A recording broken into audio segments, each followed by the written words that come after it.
I get more in depth if you boys really real enough. This is not familiar. I'll explain later. But for now, let me get back to this paper.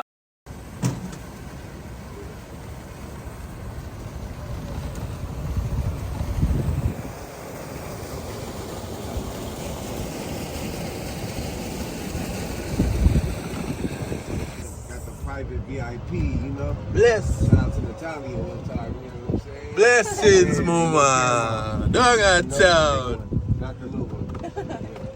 Dog out town.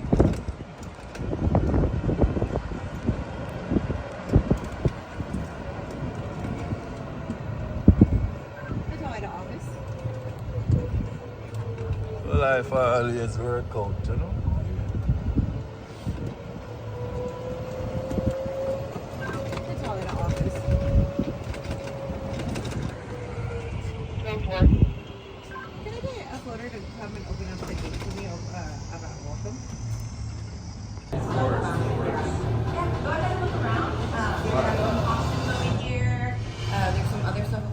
Made me think of Cash and Carry. Of course, there's Tom Cruise there.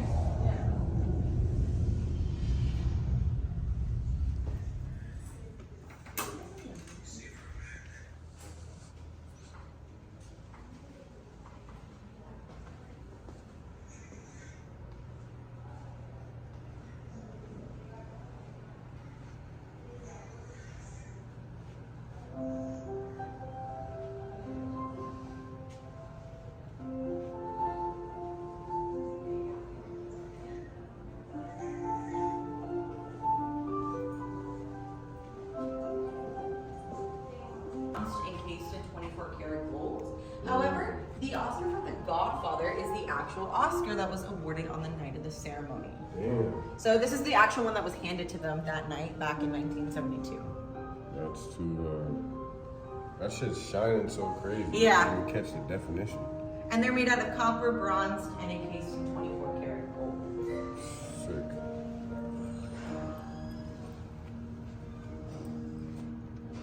Oh, I think the restroom now will be open for you. Right there? Right there.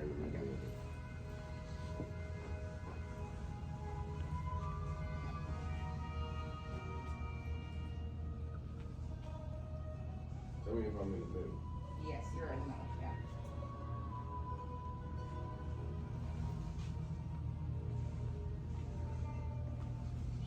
Yep. I always like to take like a few Yeah, because for sure. you gotta get the angle and all that. Alright. You can come on over here. The restrooms are gonna be down the stairs. Down over here behind.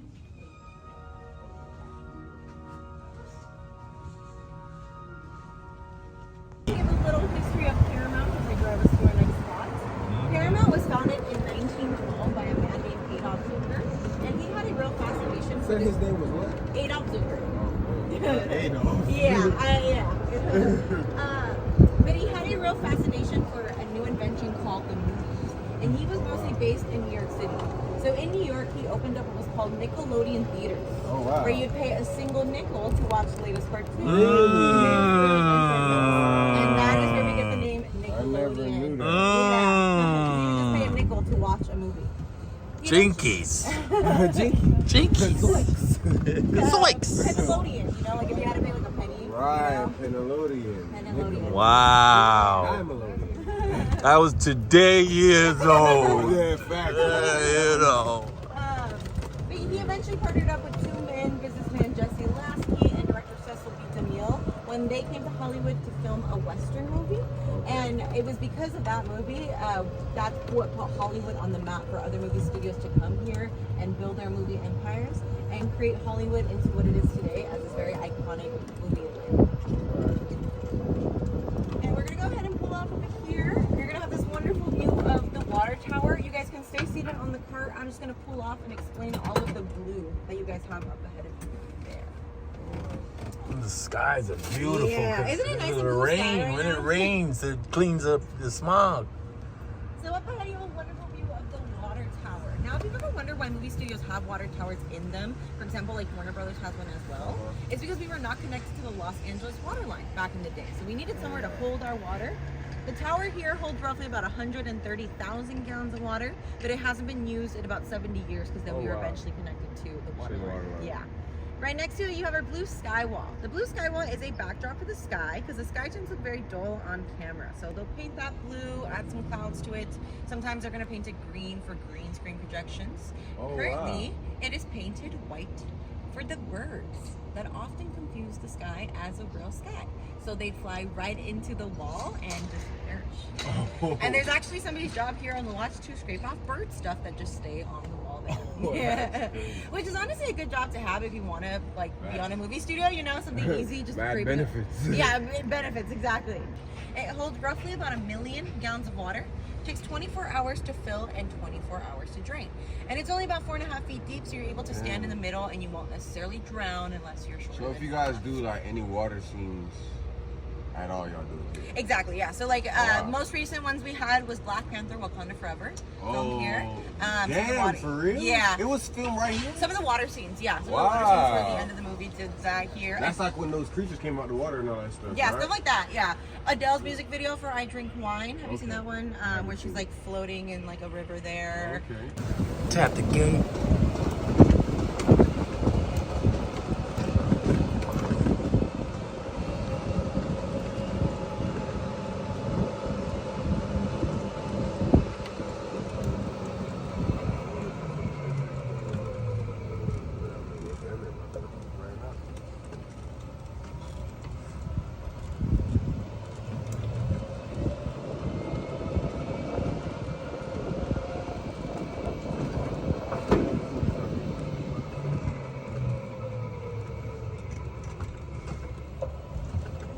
Bro, if you look on the NASA website, bro, it says that they threw out all the computers. From that time? Yeah. From that time? Like what? So you spend $1 billion to get to the moon, and then you throw out every computer that can get you there? Suspicious. Yeah, that sounds like something to do with taxpayer dollars. Definitely. Super smart. We're going to pull off here. Watch your head. It's like a community hub for all of the early writers, directors, actors, and producers during the golden age of Hollywood. And when I mention the golden age of Hollywood, you're looking at the eras between the late 1920s to the mid 1960s. So very early on. Now, early on, the movie studios owned everything about making a film. They owned the production, distribution, and exhibition of movies. Meaning that they made their own movies, paid for their own movies, and featured their own movies in their own string of movie theaters called Paramount Theaters. That would only feature Paramount movies in them. Exactly. They wanted to make about 100 films a year. And to do that, they would model areas like assembly lines. Typically go through each process to make all those movies each year. This area models that assembly line, and you would have started your process at the bottom floor of that building right over there, where you had the offices of the writers. They'd get a script together. Once you had a script, you would then send it to the top floors where you had the offices of the directors. They'd get a script together, kind of finish that up. Once you had a completed script, you would then send it to this building right here where you had the offices of the producers. They get the money together, hire people. And once you had a production ready to go, you would send the script over to this building right here where you had the dressing rooms of those actors. At the top floor, you'd have your extras. In the middle, you'd have your supporting actors. And at the very bottom, you'd have your movie stars. Now, the reason it was modeled that way was because at the very top, it was really hot. So they didn't want any of the movie stars to be sweating. They wanted them to be nice and cool at the bottom here. Now, some of the people that you'd find in these dressing rooms would be none other than Mr. Elvis Presley himself. Oh, damn, that's hard. His dressing room is actually the one that we're standing next to, which is 105 right here. Oh, this is now an office, but this once used to be an apartment building that he would stay in overnight while he was filming a few scenes for his movie Blue Hawaii back in the day. There'd be people waiting for him outside of Bronson Gate where we were at, and to respect his privacy, the studio thought best for him to have someone stay while he was working. You'd also find early actors like Grace Kelly. She was known for her transatlantic accent, which is the accent of British and American accent that you hear in all of the early classic films. And then you'd have Mae West here. Now, Mae West was known for her sensual innuendos in her films that played really well with comedy, but actually influenced the production code, which is censorship. Reasons why today we have R-rated, G-rated movies. It was because of her. She was being freaky. She would make some pretty Freaky crazy girl. references in her movies and stuff. They were really funny and I mean, pretty good. But it was for an adult audience. It was the 50s, the 60s. People were like, that's, you know, not something that we want on TV and stuff. So back then, you couldn't show a toilet being flushed on camera or kissing that lasted longer than 3 seconds because of the production code, because it was all very scandalous. Now, when it came to the actors, the studios created a system called the STAR system, where they'd contract actors to work for the studio for 7 years. And the studios would make them really, really famous. Now, as part of their contract, they'd work a 9 to 5 year, taking different lessons depending on whatever role they were working on. So if they're going to be in a singing or like in a musical, they do singing and dancing lessons. If they're going to be in a Western movie, they do like gunslinging, cowboy training, things like that. The original Paramount logo had 22 stars on it. These 22 stars represent the original 22 contracted actors that we had here, with the likes of Clara Bow and Mary Pickford, and that is where we get the term movie stars, since these stars represented actors in movies. Paramount stars, and it transitioned to everything else like rock stars, TV stars, stars in the Hollywood Rock of Fame, things like that. So we were the first people to do it. Now today the area is no longer used as an assembly line. We no longer make us. So this is 1 out of 4 benches that they made for the movie. So we have one here on our lots. There's one in Savannah, Georgia, where the movie was filmed. One in the backyard of the producer's house, and then one in the Smithsonian Museum. Reasons why 4 benches were made in total was because it was filmed in a public park in Savannah. So the very end of the day, when casting alleyway that we're driving down, this is Grip Alley, getting the name from the Grip Department. But this alleyway is designed to look like an alleyway in San Francisco, New York, Los Angeles. This is where they do all the mugging scenes and all the stabbing scenes for like crime shows like The Rookie, SWAT, LA, if you remember Charmed too. Charmed. Charmed, yeah. So they all filmed here. The brick that we're currently driving down, this brick road, it's not real. It's made out of asphalt, and they'll melt it down into the stem that resembles an actual like brick, and then stamp onto it. If you look back on it, you will see that the brick starts to curve towards the left because they messed up when they were stamping down onto it, letting you know that it's in fact not real. Like Hollywood. Right. No, fact. Palm trees in the hood. They flew on that shit. Planting them. Have you ever been to like the desert? Like the desert side, like Coachella Valley? Yeah. That's where I'm from. And every day there's a new palm tree that goes up somewhere. Oh, that is crazy. They just be planting them over there? Yeah. I mean, I feel like it's, I don't know, I wouldn't assume that palm trees are like originated from like desert areas, but. Nah. Palm trees are more, I thought they were more tropical. Tropical, right? Yeah. I'm gonna sit on the back. Oh, yeah. I forget what the story is, but it's something like Crafty. they were trying to make Hollywood look more like Hollywood.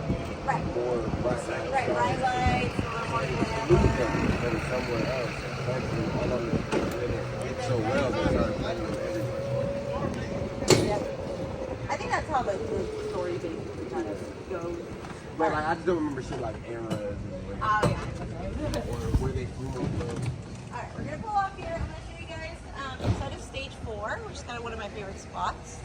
Stage 4 here is our oldest soundstage on our lots, was built in 1918. Most notables you'll have here is Wayne's World, Coming to America, A Place in the Sun, Nip Tuck, Shang-Chi. Nip Tuck. Shang-Chi and the Legend of the Ten Rings, Rear Window, Alfred Hitchcock. That's a Star Trek.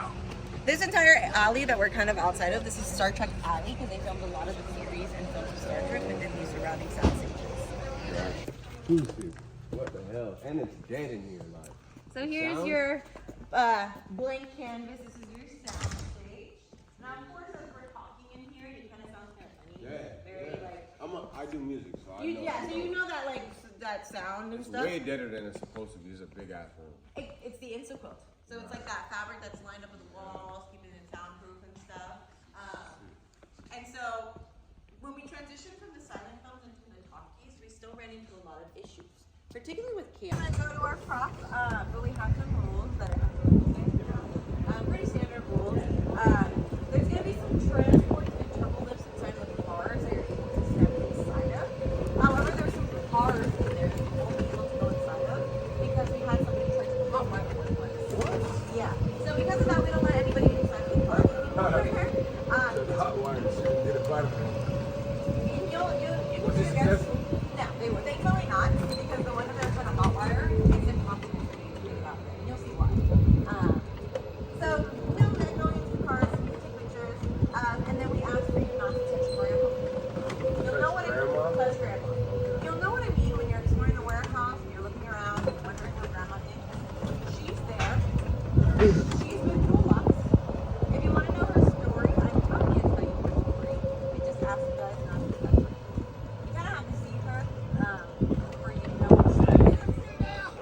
Dad! Yeah,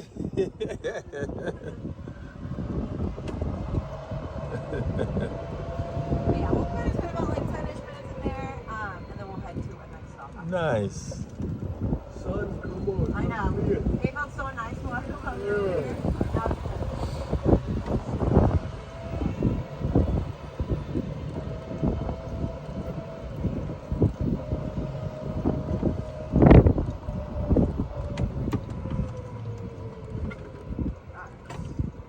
It was crazy because I was just protesting outside of these gates.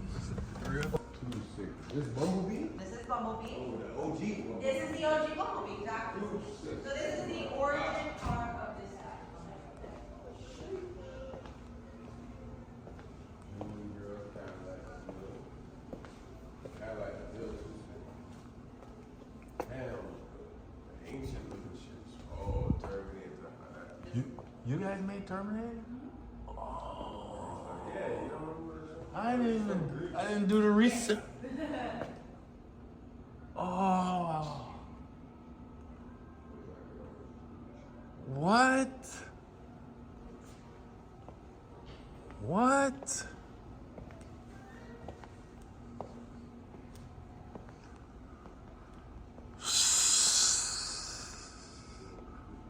Let's roll out.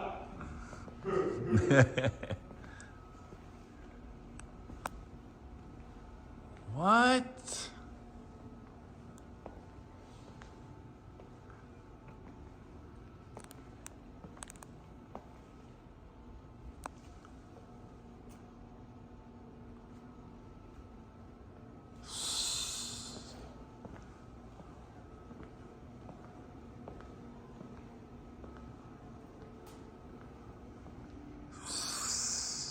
If you want to know where Grandma is, she's behind Optimus Prime in the back. Okay. Hidden in the corner.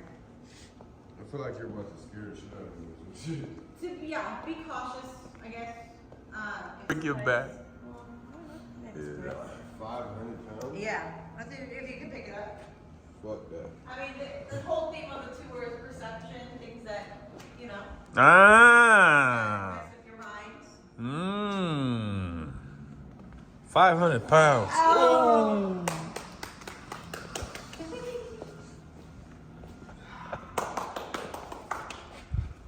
Hollywood. Wow. Nice. Right. And so you know how the head that you saw in the Welcome Center? This is like, the movies that basically like go back in time, like for I've seen parts of it. I haven't seen the whole movie. But it reminds me of the clock and Harry Potter. Yeah. Yeah. And that is She's from, so if you stand close to her, she's not gonna. But she's from Jackass Bad Grandpa. So she was a comedy thing, and you know, Jackass, like, all that. So it was a comedy thing where she jumps out of the falls out of the casket and pranks people at her funeral and stuff like that. The reason why we have people not to touch us for 2 reasons. One, her nose is at a different color because oftentimes people would play with her nose, and since we have natural oils in her fingers, it melts on the makeup. 2, if you were to pull back the blanket, which we don't do, you'd notice that she's missing a few fingers. That's because a guest on a tour once stole her fingers as souvenirs. So now Did y'all catch him? I'm not sure if they ever got caught, but there's now a camera on top of Grandma making sure that nobody steals and everybody finds it. That's crazy. Yeah. And then the car that they tried to hotwire was obviously the big one. Inside to get a feel for the stunt team, and so somebody went inside and they almost turned it on and left it. So now we don't let anybody inside of it anymore. Wow. Like, where are you gonna go with that, bro? That's the question. That's I always the started question. it. He just Yeah. wanted to start it. Not a good prank. I started Optimus.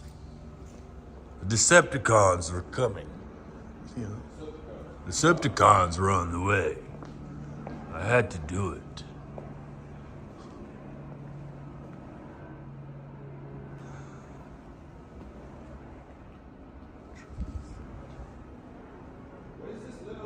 That we had up until 1983, where it unfortunately caught on fire and destroyed 90% of the backlot that we had. So a lot of like the early movies from back in the day used those old buildings before it caught on fire.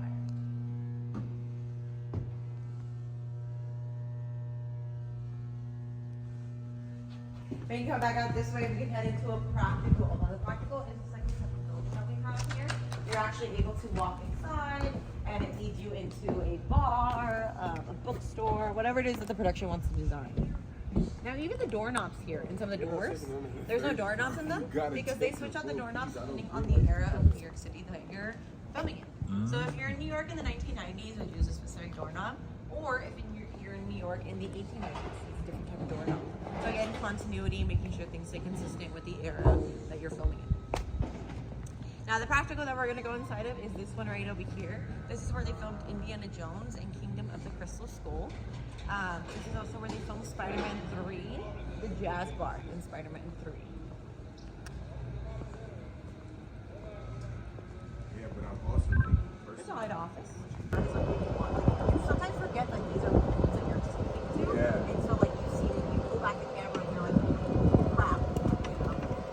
it's like interesting because being on a movie set is like escaping a world inside of escaping world inside of escaping another world. It's just circle. Because you're in a world escaping from your world, but entering another world that's also like just a perception of a world. It's not even real because you're really in the making of a movie. You're not in the movie, but you have to also be in the movie. No, and that But then you're perfectly still describes yourself. it. That perfectly describes Like, it. what the hell? That's so crazy. And then it's the Truman Show, Right. Yeah. Oh, which wow. is just goes crazier. Hold on. Do you guys do any like music video stuff for Chris Brown Yes. here? Oh, Chris Brown, I'm not sure. We did. This do looked like the Offset's- baby. We did Offset's music video. with Recent, Fan. yeah. That's Fan. the recent. That's the recent one. My girl worked on that set. Oh really? Yeah, that was Yeah. like recently. That was like maybe like maybe like 2 months ago. Yeah. We're in New York. So yeah, they filmed like on the thing it said Fan for like a good chunk of time. But this is our New York. What part of New York? Brooklyn? So yeah, so it's our New York is 5 acres large, has 46 different buildings. So I'm gonna drive us around, bring out each district, and then we're gonna pull off and walk around in some of these buildings and stuff. Starting off on the right, you have Brownstone District. 5124 is Chris is the permit for the show. Everybody hates Chris. Oh, for real? Hold on, Yeah. no, I gotta look at that. Yeah. That's too crazy. That's literally way too crazy.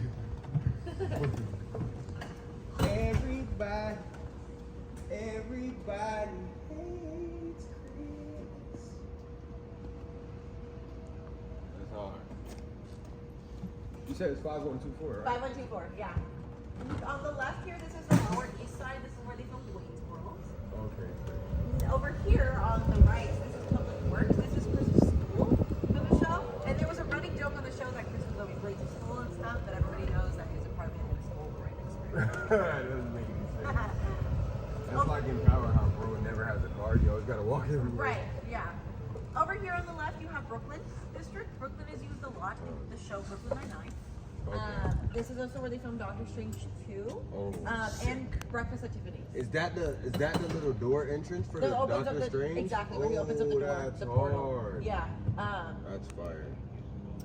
That blue exterior right there, that is the cake shop in Bridesmaids, Cake Baby. Okay. And that is also where they film Breakfast at Tiffany's as well. Yeah. Nice. Up ahead over here, this is kind of like a theater over here. This is actually where they filmed the diner in Greece, the Frosty Palace. Like the OG. Yeah, the original Greece. This over here, this is the Chicago district, Illinois. The buildings are a little bit shorter, more brick here. If you have any Glee fans, this is the diner. Glee. Pretty Gleeks. Next to the diner, you have this little alleyway. That is Murder Alley, where they do murder.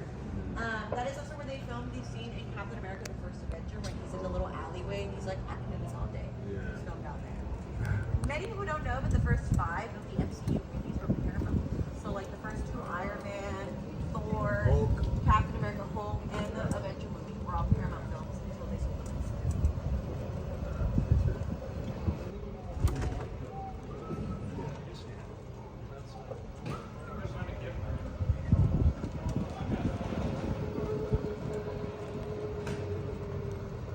On the right here, this is Greenwich Village.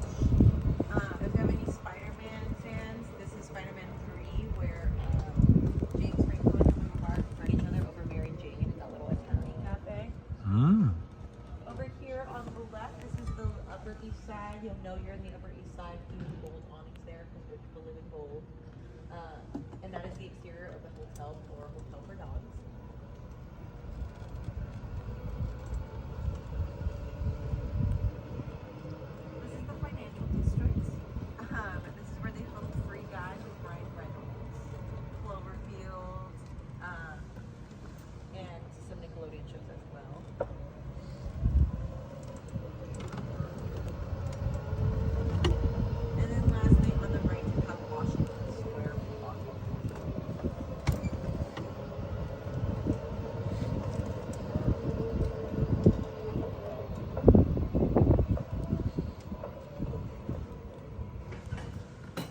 pull off here. We can walk around.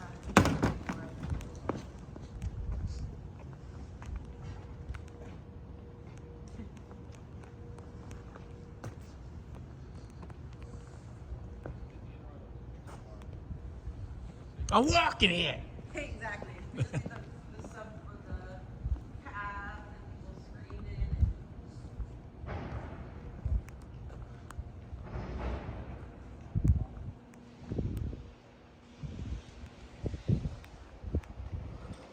We've been over. We can go exploring back. it. No, it's up to you guys. I mean, just.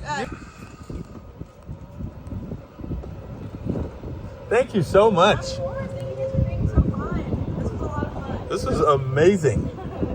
It's always fun getting to do like small group like this. Yeah. It's off my bucket list. Yeah, awesome. Check it out.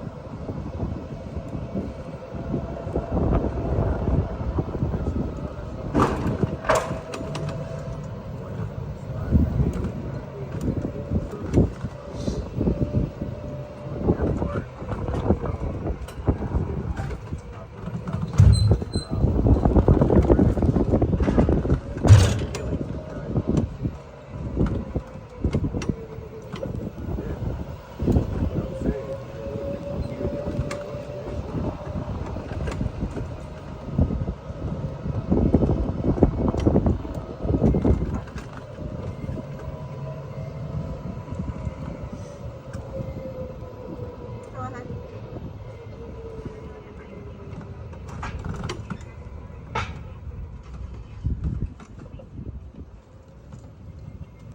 Okay, copy that. I spoke with my guests. They're actually ready to head back to where they started. All I'm saying is though,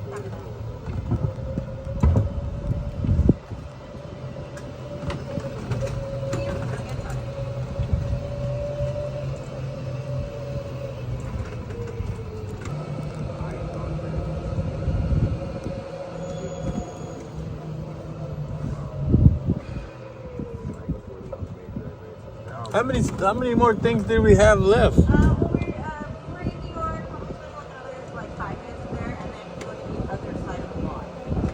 Okay, let's just go to the other side of the lot. Screw New York.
catch me outside. Yeah, in his 21 years, he's filmed roughly about 3,000 episodes.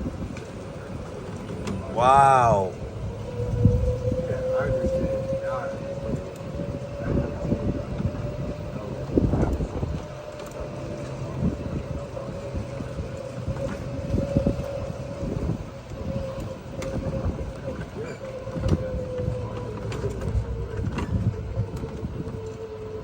This is the greatest day of my life.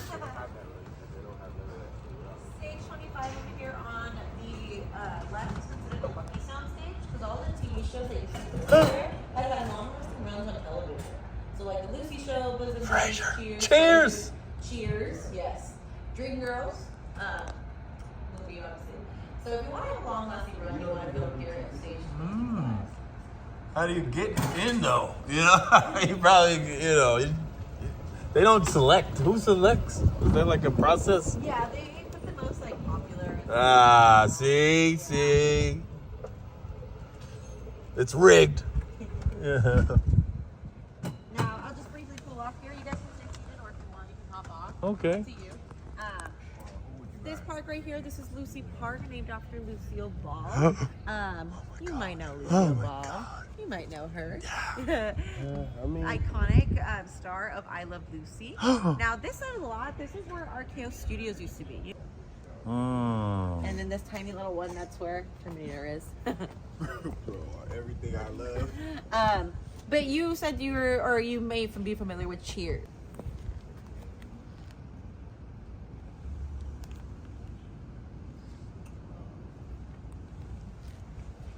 Honestly, Woody Harrelson seems like the type of person who would enjoy being naked. He would seem somebody who would be really comfortable. So it's funny.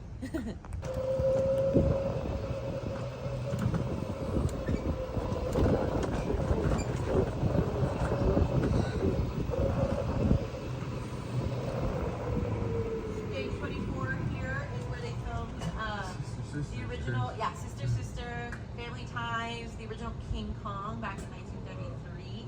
The new Mean Girls reshoots were done here. Oh damn, the girl with the dragon tattoo. Grace and Frankie, iCarly, Taxi. Taxi. Like this shit is like old from like the 50s. It's the oldest set in the whole. Girlfriends, okay.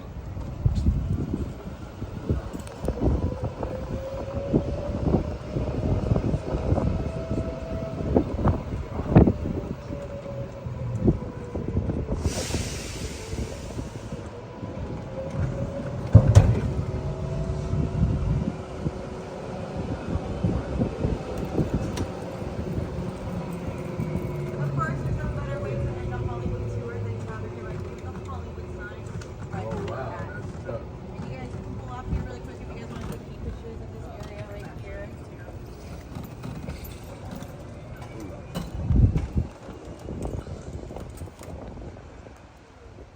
So, this is where they used to store all of the stock footage for like Western movies. So stock footage being like when they have a tumbleweed rolling in the middle of the road, cowboys, like stuff videos that you can reuse over and over again in productions. Now the material that they would make the film strips out of, but you can't go inside, but you can step really close and just check out the inside here.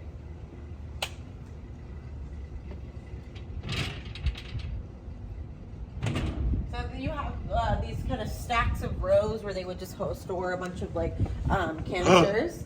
These are examples of the size of the film strips and what they would put them in to contain them. And of course, they would label them as nitrate. I'm happy to report that there's no nitrate here on the lot anymore. Of course, very dangerous to have. But they still use nitrate in hospitals for like wounds and stuff.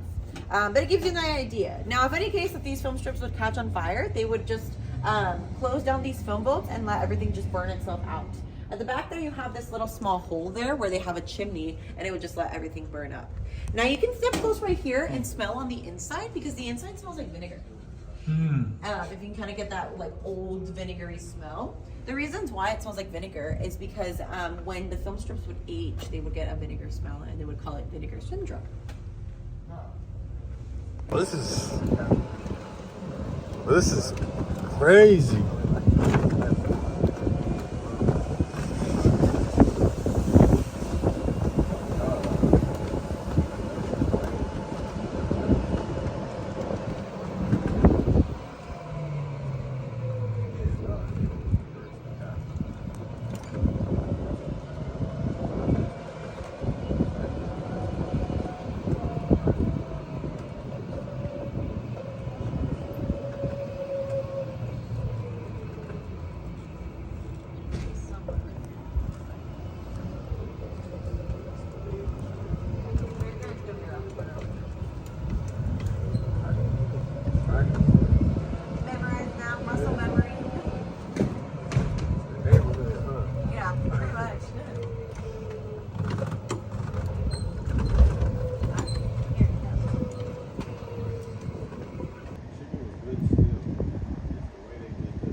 I get more in depth if you boys really real enough. This is like familiar. I'll explain later. But for now, let me get back to this paper.